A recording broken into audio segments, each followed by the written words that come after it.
बिस्मिल्लाहिर्रहमानिर्रहीम अस्सलाम वालेकुम। आपका मेज़बान ज़ीशान नूर आपसे मुखातिब है। ज़मीनी इलेक्शन 2024 के इंतखाबात का बाकायदा ऐलान कर दिया गया है। इलेक्शन कमीशन ऑफ पाकिस्तान ने शेड्यूल भी अनाउंस कर दिया है। इलेक्शन कमीशन ऑफ पाकिस्तान के शेड्यूल के मुताबिक पाकिस्तान में टोटल 23 हल्कों के ऊपर ज़मीनी इंतखाबात कंडक्ट करवाए जाएंगे और पोलिंग डेट जो मुकर्रर की गई है वो है जी 21 अप्रैल 2024 की। आज से तकरीबन कोई 1 महीना 5 दिन के बाद ये इलेक्शन जो है वो कंडक्ट करवाए जाएंगे। ये एक बड़ा नंबर है। 23 कॉन्स्टिट्यूंसीज के ऊपर जो है वो इलेक्शन कंडक्ट करवाए जा रहे हैं। और ये कौन कौन से हल्के हैं, ये ज़मीनी इंतखाबात क्यों होने जा रहा है, इसके ऊपर भी थोड़ी सी बात करेंगे। और इनमें से कौन से ऐसे हल्के हैं कि जहां पर कुछ दिलचस्प या बड़े मुकाबले भी हो सकते हैं, वो भी मार्क करके आपके सामने रखने की कोशिश करूंगा कि कौन कौन से हल्कों में दिलचस्प मुकाबला भी हो सकता है। नाज़रीन, ये जो 23 जो हल्के हैं इनमें 6 कौमी असम्बली के हल्के हैं, 12 पंजाब असम्बली के हल्के हैं, 2 सिंध, 2 केपी के और 1 बलूचिस्तान असम्बली का हल्का है। ये 23 के 23 वो हल्के हैं कि जहां से एक उम्मीदवार ने एक हल्के के बजाय एक से ज्यादा हल्कों के ऊपर इलेक्शन लड़ा और वो जीता। लेकिन आईनी तौर पर एक सीट रखने के बाद जब बाकी सीटें छोड़नी पड़ी तो वो उनके ऊपर फिर ज़मीनी इलेक्शन जो है वो कंडक्ट करवाए जाते हैं। कौमी असम्बली की जो 6 नशिस्तें हैं, जहां पर 21 अप्रैल को ज़मीनी इलेक्शन की पोलिंग डेट होगी, ये नाज़रीन इंतहाई अहम जो हैं, ये 6 के 6 हल्के हैं। इनके ऊपर भी वन बाई वन बात करेंगे। इसके अलावा फिर पंजाब असम्बली के वो कौन से हल्के हैं जिनके ऊपर बड़ा मजेदार इलेक्शन होने जा रहा है, बल्कि बड़े मुकाबले होने जा रहे हैं। उनमें लाहौर के भी कुछ हल्के हैं, गुजरात का भी हल्का है, उस हवाले से भी थोड़ी सी बात करेंगे। ये जो कौमी असम्बली के 6 हल्के का शेड्यूल जारी किया गया इलेक्शन कमीशन ऑफ पाकिस्तान की तरफ से, इनमें जो सबसे पहला हल्का है वो है जी NA8 बजोड़ का हल्का। ये जो हल्का है यहाँ पर इलेक्शन नहीं हो सका था। अगर आपको याद हो कि इलेक्शन से कुछ दिन कबल पाकिस्तान तहरीक इंसाफ के एक रहनुमा रेहान ज़ेब खान जो है, उन्हें वहां पर कत्ल कर दिया गया था। उनकी शहादत के बाद फिर वहां पर जो इलेक्शन है वो मौखर कर दिया गया था। ये जो NA8 बाजोड़ है, यहाँ से पाकिस्तान तहरीक इंसाफ ने गुलजफर खान को टिकट जारी किया था। गुलजफर खान पहले भी यहाँ से इलेक्ट हुए हैं 2018 के अंदर, और एक्सपेक्टेड इस दफा भी वही यहाँ से उम्मीदवार होंगे और वो जीतने की पोजीशन में भी है। दूसरा हल्का जो है वो है NA44।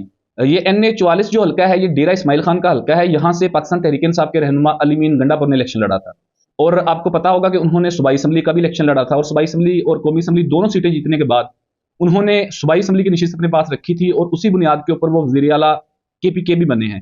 तो उन्होंने जो कौमी असम्बली की नशिस्त थी NA44 की, वो उन्होंने छोड़ दी थी। उसके ऊपर भी अब इलेक्शन होने जा रहा है और यहाँ से जो मुतवक्के उम्मीदवार हैं वो उनके भाई जो फैसल मीन खान है। फैसल मीन खान जो हैं वो यहाँ से पाकिस्तान तहरीक इंसाफ के उम्मीदवार होंगे और उनके मद्दे मुकाबिल जो है वो कभी उम्मीद है कि पाकिस्तान जमीयत उलमा इस्लाम पाकिस्तान के जो रहनुमा है मौलाना फजलुर रहमान, उन्हीं की फैमिली से भी कोई हो सकते हैं या उन्हीं की जमात से कोई मजबूत उम्मीदवार जो है वो उनके मुकाबले में इलेक्शन कंडक्ट कर सकते हैं। इसके अलावा जो तीसरा हल्का है नाज़रीन, ये है NA119 लाहौर का हल्का। ये जो NA119 लाहौर का हल्का है ये मरियम नवाज साहिबा ने इलेक्शन लड़ा था। उनके मद्दे मुकाबिल जो मियाँ इबाद फरूक है पाकिस्तान तहरीक इंसाफ के रहनुमा, जो मिलिट्री कोर्ट की तहवील के अंदर हैं, उनके भाई मियाँ शहजाद फरूक ने उनके मुकाबले में इलेक्शन लड़ा था। लेकिन जो 9 फरवरी को फॉर्म 47 के मुताबिक यहाँ से मरियम नवाज साहिबा जो है वो इलेक्ट हो गई थी। लेकिन चूंकि उन्होंने अपनी सूबाई असम्बली की नशिस्त अपने पास रखी और उसी बुनियाद के ऊपर वो वज़ीर आला पंजाब भी मुंतखब हुई, तो उन्होंने NA19 की कौमी असम्बली की नशिस्त जो है वो छोड़ दी थी। अब उसके ऊपर भी 21 अप्रैल को जो है वो मुकाबला होने जा रहा है। मतवक्के तो यही है कि पाकिस्तान तहरीक इंसाफ यहाँ से शहजाद फारूक को ही टिकट जारी करेगी जो पहले उनके उम्मीदवार थे। लेकिन पाकिस्तान मुस्लिम लीग नवाज की तरफ से अभी कोई भी नाम सामने आ सकता है, उसके लिए अभी इंतजार करना पड़ेगा। इसके बाद नाजरीन एक और इंतहाई कौमी असम्बली का अहम हल्का है NA132 कसूर का। इस हल्का से जो शहबाज शरीफ हैं, जो मौजूदा प्राइम मिनिस्टर ऑफ पाकिस्तान है, उन्होंने भी 2 हल्कों से इलेक्शन लड़ा था। एक उन्होंने लाहौर से इलेक्शन लड़ा था, एक उन्होंने कसूर से इलेक्शन लड़ा था। लाहौर वाली सीट उन्होंने अपने पास रखी है, उसकी बुनियाद के ऊपर वो वज़ीर आज़म ऑफ पाकिस्तान मुंतखब हुए हैं। जबकि उन्होंने जो कसूर वाली सीट थी NA132, वो उन्होंने छोड़ दी थी। अब NA132 कसूर का जो हल्का है वहां पर भी 21 अप्रैल को जो है वो इलेक्शन कंडक्ट होने जा रहा है और इस सीट के ऊपर जो मुकाबला हो सकता है वो 8 फरवरी को तो पाकिस्तान तहरीक इंसाफ के जो उम्मीदवार थे वो सरदार हुसैन डोगर साहब थे और अब भी मतवक्के वही इलेक्शन लड़ेंगे, लेकिन उनके मुकाबले में पाकिस्तान मुस्लिम लीग नवाज किसको मैदान में उतारती है इसका भी आपको इंतजार करना पड़ेगा। इसके बाद एक और हल्का बड़ा अहम है, वो है जी NA207। ये NA207 जो है ये इंटीरियर सिंध का हल्का है। ये शहीद बेनजीराबाद का हल्का है और यहाँ से जो है वो बिलावल भुट्टो जरदारी ने इलेक्शन लड़ा था और वो इलेक्शन जीते थे। उन्होंने बेसिकली 2 हल्कों से इलेक्शन लड़ा था, वो दोनों से जीत गए थे। उन्होंने अपनी दूसरी नशिस्त बरकरार रखी है, जबकि उन्होंने NA207 जो शहीद बेनजीराबाद का हल्का है ये उन्होंने नशिस्त जो है वो खाली छोड़ दी थी। जबकि उनके मद्दे मुकाबिल उस वक्त यहाँ से सरदार शेर मोहम्मद रिंद बलोच थे जो पाकिस्तान तहरीक इंसाफ के उम्मीदवार थे। अब इस हल्के के ऊपर भी 21 अप्रैल को पोलिंग होने जा रही है और यहाँ से मुतवक्के जो उम्मीदवार हैं पाकिस्तान पीपल्स पार्टी की, वो बिलावल भुट्टो की जो बहन है वो यहाँ से इलेक्शन लड़ने का इरादा रखती हैं, जबकि उनके मद्दे मुकाबिल पाकिस्तान तहरीक इंसाफ अपने पुराने उम्मीदवार को ही मुतवक्किल के टिकट जारी करेंगे। तो इस हल्के में भी एक बड़ा अच्छा मुकाबला जो है वो होने जा रहा है। इसके अलावा जो 12 सूबाई असम्बली के हल्के हैं पंजाब असम्बली के, उनके ऊपर भी इलेक्शन कंडक्ट होने जा रहा है। इनमें कौन कौन से हल्के हैं? इनमें एक तो PP 22 है, उसके बाद PP 32 है 32, फिर PP 36 है गुजरात का हल्का, फिर PP 54 है, फिर PP 93 है, फिर 139 है। इस तरीके से और भी कुछ हल्के हैं जहां पर सूबाई असम्बली की नशिस्त के ऊपर इंतखाबात होने जा रहे हैं। लेकिन इनमें से 4 से 5 नाज़रीन ऐसे सूबाई असम्बली के हल्के हैं कि जहां पर एक बड़ा मजेदार इंटरेस्टिंग जो है वो टफ मुकाबला होने जा रहा है। उसकी थोड़ी सी तफसील मैं आपके सामने रखूंगा। उनमें एक जो सबसे अहम और इंटरेस्टिंग हल्का होगा 21 अप्रैल को पोलिंग के हवाले से, वो है जी PP 32। पंजाब असम्बली का हल्का है 32। ये गुजरात का हल्का है जहां पर चौधरी सालिक हुसैन जो हैं वो मुंतखब हुए थे, लेकिन चूंकि उन्होंने अपनी कौमी असम्बली की नशिस्त रखी है और सूबाई असम्बली की नशिस्त छोड़ दी है, तो यहाँ पर अब दोबारा जो है वो 21 अप्रैल को पोलिंग होगी। यहाँ पर जो पाकिस्तान तहरीक इंसाफ की तरफ से अनाउंस कर दिए गए हैं उम्मीदवार, वो हैं चौधरी परवेज इलाही जो साबिक वज़ीर आला पंजाब हैं।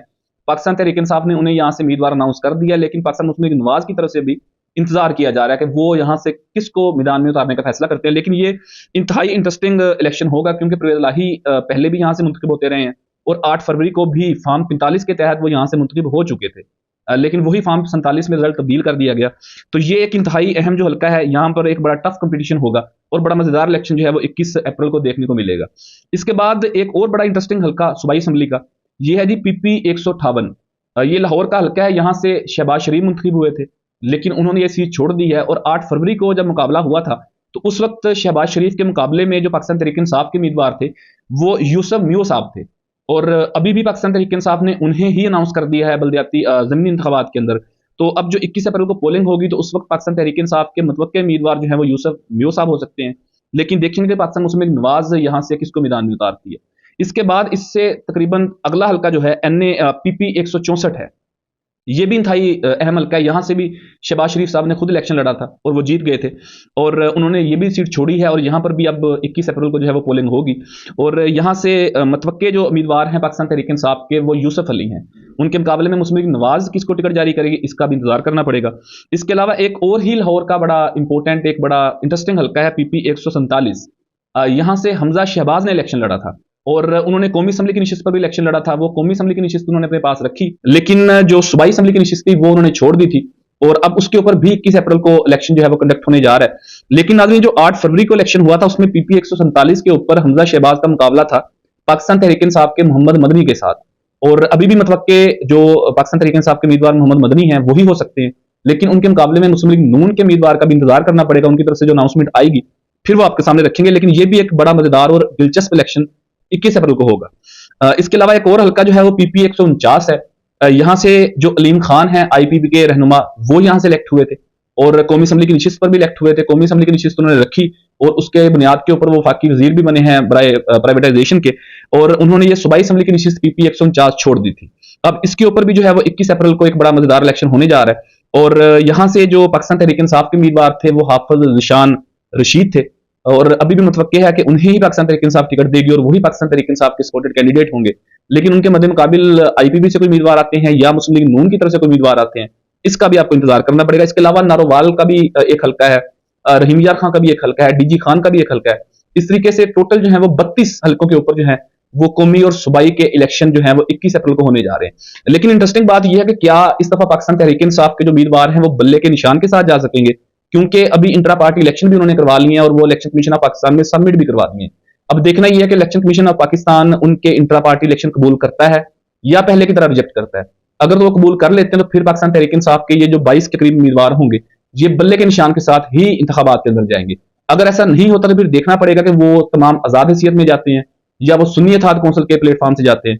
इसका भी इंतजार करना पड़ेगा कुछ दिन के लिए। अभी कागजात नामजदगी जो है वो जमा करवाने का सिलसिला जारी है, इसके बाद स्क्रूटनी होगी, उसके बाद फिर जो है वो टिकट सबमिट करवाए जाएं। लेकिन ये कुछ हल्कों की तफसील मैंने आपके सामने रखने की कोशिश की है कि यहाँ पर एक इंतहाई दिलचस्प जो है वो मुकाबला देखने को मिल सकता है, और इसके लिए तकरीबन आपको 35 से 40 दिन इंतजार करना पड़ेगा। और 21 अप्रैल 2024 को इन हल्कों के अंदर पोलिंग का अमल होगा, और जो जमहूरियत पसंद लोग हैं, जो इलेक्शन पसंद लोग हैं, जो ये समझते हैं कि अवाम की राय को पार्लियामान के अंदर जाना चाहिए, उन्हें उस दिन का इंतजार करना चाहिए, 21 अप्रैल का इंतजार करना चाहिए। एक बड़ा मजेदार इलेक्शन जो है वो 21 अप्रैल को पाकिस्तान के मुख्तलिफ हल्कों में हो सकता है। उसके हवाले से मजीद कोई अपडेट आएगी, मजीद कोई पेशरफ्त होगी, वो भी आपके सामने रखेंगे। ये तमाम तफसीलात आपके सामने रखने की कोशिश की है। अब तक के लिए इतना ही। अपने मेज़बान ज़ीशान नूर की इजाज़त दीजिए। अल्लाह।